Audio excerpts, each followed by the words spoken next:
Alright, so in this video I'm going to be going over why I haven't, or why I didn't pull on the Child banner, and why I haven't pulled on the Zhongli banner, and why I don't plan to pull on the Zhongli banner. And that for me is just because of, budget. Um, Primarily because I know how much I'm going to be comfortable spending on this game in a year, and, you know, that means I can't be pulling on every banner or trying to C6 every banner because that'd just be way too excessive for me. I would feel um a lot of regret doing that. Um there are some characters that I'm looking out for, right? Like Ayaka and not Zhongli, sorry, and Zhao.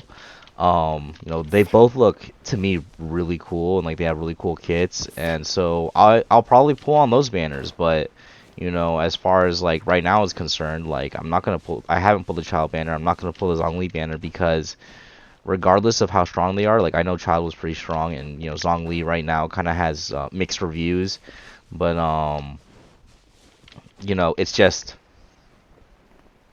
not really worth spending money for me.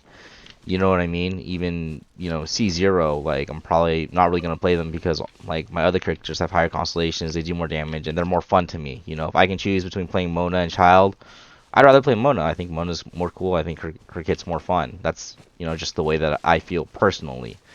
And I think it just comes down to, like, effective spending, right? Like, we got to be efficient with the way that we choose our money. You know what I mean? And so I've set aside a budget, like recreation budget, right? And I adhere to that. You know what I mean? I know if I spend more than what I set aside, then I'll feel regret. You know what I mean? And the key is to maintain control because at the end of the day, you know, these are just virtual items, right? You're really just paying for the experience, to play these characters with the weapons and whatever, right? It's like, I mean, and there are people, they have their arguments like, oh, like it's not worth it to spend money on a game because it's not real. Well, it's like, well, you're just paying to have a more fun and more full experience. It's just like renting an apartment, right? You can get a really cheap apartment that's gonna be not that nice, or you can get an expensive apartment that's gonna be nice. At the end of the day, you're living somewhere. One costs more than the other, and once the year's up, if you lived at the cheap place, you would have saved more money, and if you lived at the expensive place, you would have spent more money. Is it worth the experience for you? And that's all it really comes down to. Eventually, we're all gonna quit this game. Like we're not gonna be playing this game forever.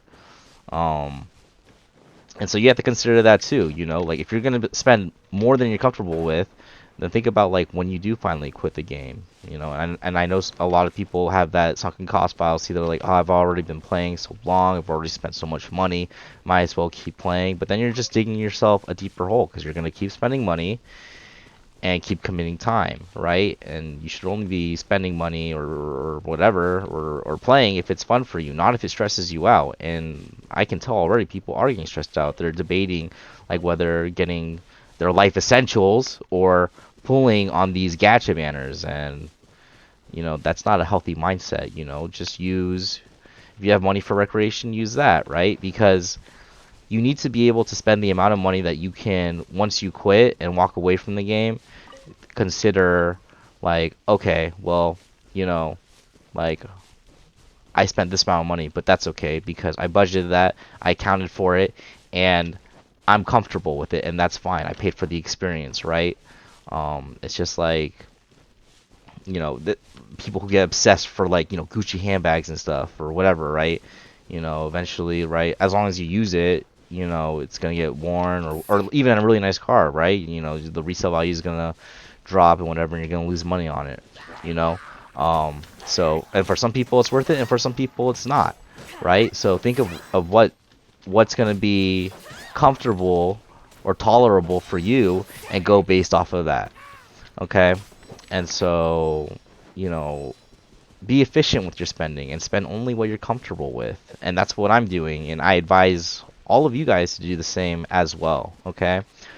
Um, if we go ahead and we look at like this this event banner, right? We got Zhongli, an Earth character, right?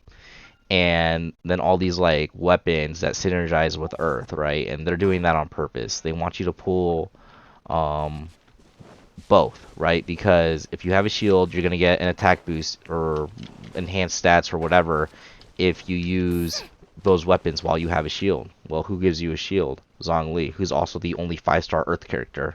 Zhongli, right? They want you to pull that character and then pull the weapons, put those weapons on your characters, and have that synergy. And it's like, oh yeah, it'll be really strong, but it'll also be really expensive. And don't think that like this is really gonna be the only time that they're gonna do this. Every banner so far has had a character and a corresponding weapon for that character.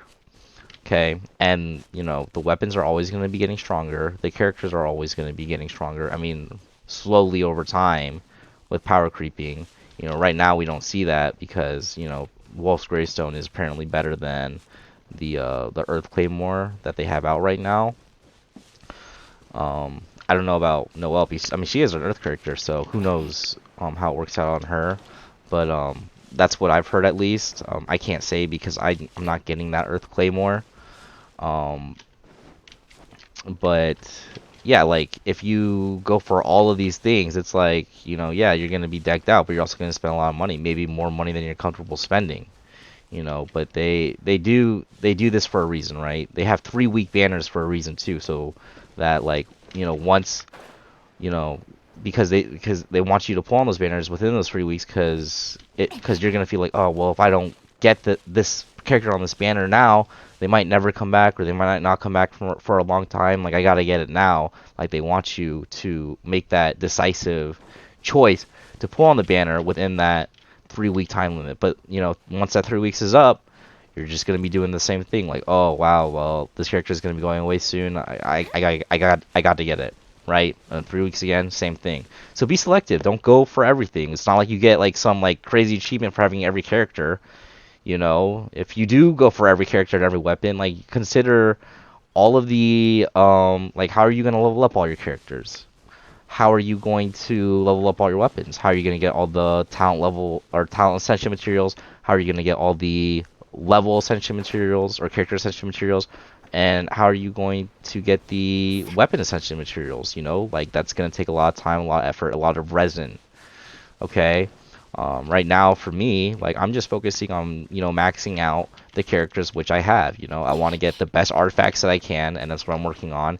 And then I want to have all their talents maxed out as well. You know, and I'm still only just playing the 5 stars. There are still like characters like the 4 stars. Like once I do get these 5 stars where I want to be, there are some characters that I am actually really interested in playing. Like Noelle, she seems really cool. You know, when you look at her kit. Um, and you know there really is no bad character in this game. Like think about like Xingqiu or whatever. You know, I'm sorry if I'm butchering his name, but when the game came out, everyone was like, oh yeah, he's so trash. And Bennett too. But now they're S tier, you know, second DPS slash support.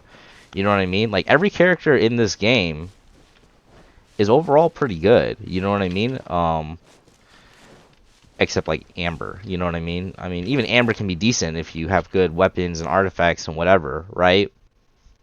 So, you know, be efficient with your spending and spend on the things that you want. Be selective and get the things that you think are worth it.